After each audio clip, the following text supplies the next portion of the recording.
My name is Regan. I live in Broomfield, Colorado, which is northwest of Denver, and this piece is entitled Play. So it's the way dogs engage the world. They're just present all the time, and they feel like what's important is just being.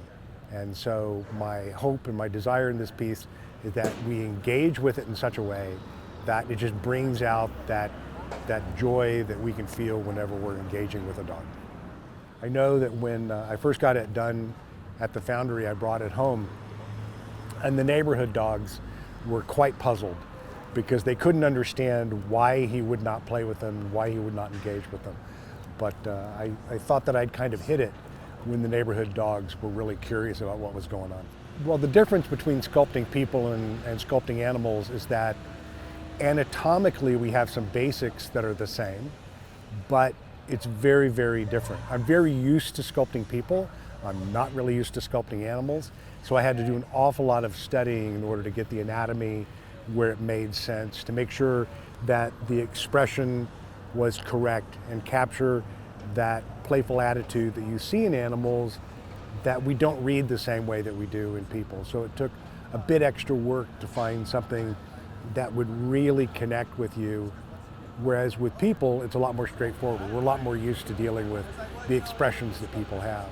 My wife and I have a little thing about Pyramus and Thisbe. It was the Shakespearean story, but it has a Greek root to it. And so you had Pyramus and Thisbe who were separated, star-crossed lovers, if you would. Parents didn't want them to get together, so they built a wall between the two kids so the two kids, wouldn't interact. And my wife one morning, I think it was a Sunday morning over breakfast, she said, Pyramus would be a great name for a dog. And I agreed, it would be a wonderful name. And she's thinking, I know we say Pyramus and Thisbe, but how about Pyramus and Frisbee? And so that was the inspiration for Play, is this tug of war between interacting with the play and the separation of the only way it works is if you pick up the Frisbee and you throw it so Pyramus can go chase the thing, bring it back to you and start the game all over again. Lots of kids would sit down next to it to have their picture taken with it. And that to me is like the highest compliment that I could ever possibly ask for, is to have people who wanted to have that kind of connection.